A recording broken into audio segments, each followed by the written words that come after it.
तो आज हम एक्सरसाइज 10.1 करेंगे। 10.1 class 9 question number 1। Prove that the perpendicular drawn from the end points of the base of an isosceles triangle to their opposite sides are congruent. कि आपके पास एक isosceles triangle है जिसको हमने नाम दे दिया है ए बी और सी का। अब आइसोसेलेस ट्राइंगल वो ट्राइंगल होती है जिसकी दो साइड्स आपस में बराबर होती हैं। हम फ़र्ज़ करते हैं ए सी साइड और बी सी साइड आपस में बराबर हैं और ये इनकी बेस है ए बी। अब वो ये कह रहा है कि परपेंडिकुलर ड्रा करें and points of the base से। बेस के एंड पॉइंट से आप परपेंडिकुलर ड्रा करें। फ़र्ज़ करें एक एंड पॉइंट ये ए है, यहाँ से हमने एक परपेंडिकुलर ड्रा किया किस पर, सी बी पर। तो इसको हमने नाम दे दिया डी का, इस पॉइंट को। और दूसरे एंड से इसी तरह हमने एक परपेंडिकुलर ड्रा किया बी से, तो इसको हमने ए सी पर ड्रा किया परपेंडिकुलर, इसको हमने ई का नाम दे दिया। अब वो ये कह रहा है कि आप ये प्रूव करें कि परपेंडिकुलर जो आपने ड्रा किए हैं इसकी बेस के एंड पॉइंट से, ये आपस में कॉन्ग्रुएंट हैं, यानी कि सेम हैं, इक्वल हैं, एक जैसे हैं। तो सबसे पहले हम लिखते हैं हमारे पास गिवन क्या क्या है। तो हम लिखते हैं गिवन। गिवन देखें हमारे पास ये है कि हमारे पास जिस तरह से ए डी हमारे पास परपेंडिकुलर है, ये सिंबल होगा परपेंडिकुलर का। ए डी हमारे पास परपेंडिकुलर है किसके, बी सी के। ये बात हमें गिवन है।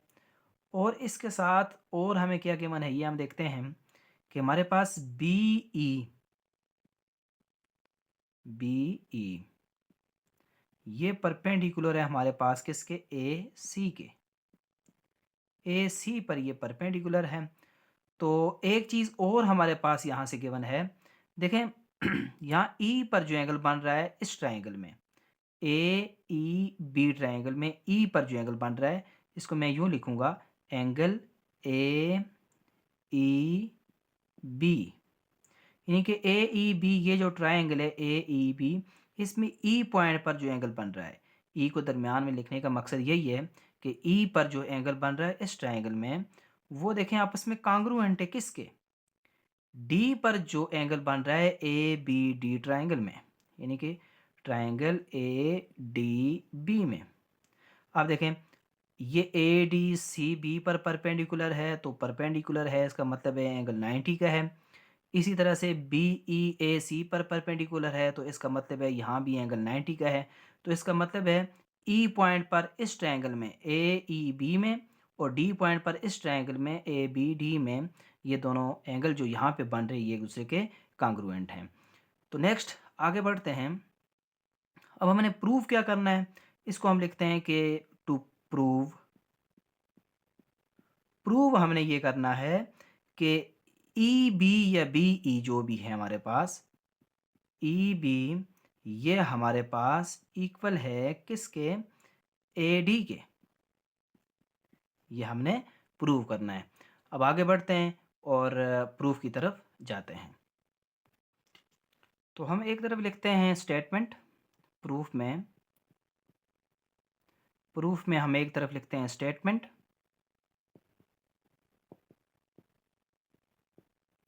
और दूसरी जानब हम लिखते हैं रीज़न। यानी कि जो बात हम यहाँ पर लिखेंगे उसकी हम रीज़न देंगे कि ये कैसे हुआ। अब हम दो ट्रायंगल्स को देख लेते हैं। अब हमारे पास जो ट्रायंगल्स हैं, एक हमारे पास ट्रायंगल ये है कि ई बी और ए ये ट्रायंगल, और दूसरी ट्रायंगल हमारे पास ए डी और बी ये ट्रायंगल।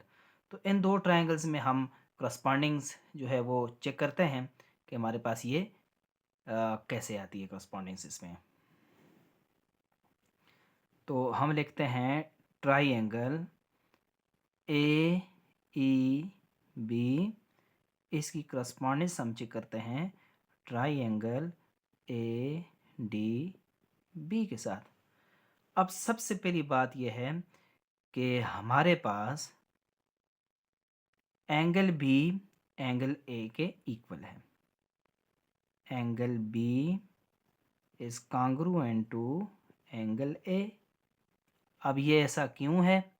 इसकी वजह यह है कि हमारे पास गिवन था कि ये ट्रायंगल जो है आइसोसेलेस ट्रायंगल है। अब आइसोसेलेस जो ट्रायंगल होती है उसमें हमारे पास उसकी दो साइड्स और अपोजिट जो दो साइड्स के एंगल्स होते हैं वो आपस में बराबर होते हैं। दूसरी बात हम ये लिख सकते हैं कि हमारे पास एंगल कौन सा ए ई बी यानी कि ई पॉइंट पर जो एंगल बन रहा है वो कॉन्ग्रुएंट है एंगल ए डी बी यानी कि ट्रायंगल ए डी बी में जो डी पॉइंट पे बन रहा है। तो ये तो हमें गिवन है क्योंकि अगर वो एक साइड्स के परपेंडिकुलर हैं तो एंगल 90 का होगा दोनों में। और तीसरी बात जो है वो हमारे पास ये है कि A B side is congruent to A B side क्योंकि ये दोनों ट्रायंगल में कॉमन है। अब दो ट्रायंगल्स में जब दो एंगल्स और एक साइड आ जाएं तो इसका मतलब है वो दोनों ट्रायंगल भी आपस में कॉन्ग्रुएंट हैं। Triangle A E B is congruent to triangle A D B और इस पास्चुलेट को हम कहते हैं एंगल साइड एंगल पास्चुलेट यानी कि angle side angle is congruent to angle side angle. अब हमने ये प्रूव कर लिया है कि हमारे पास ये जो ट्रायंगल है ए ई बी ये वाली ट्रायंगल ये हमारे पास कॉन्ग्रुएंट है किसके? ए डी बी ट्रायंगल के। अब अगर A E B triangle A D B triangle के कॉन्ग्रुएंट है तो इसका मतलब ये बनता है कि इसके बाकी सारे एलिमेंट्स भी आपस में कॉन्ग्रुएंट हैं। यानी कि अब इसकी बाकी जो साइड्स हैं बाकी जो एंगल्स हैं वो भी आपस में कॉन्ग्रुएंट हैं। तो ए ई बी ट्रायंगल की जो साइड है हमारे पास ई बी वो कॉन्ग्रुएंट हो जाएगी ए डी बी ट्रायंगल की ए डी साइड के साथ। तो हम यहाँ पे मेंशन कर देते हैं कि corresponding sides of congruent triangles और यही हमने प्रूव करना था कि हमारे पास ये कॉन्ग्रुएंट हैं।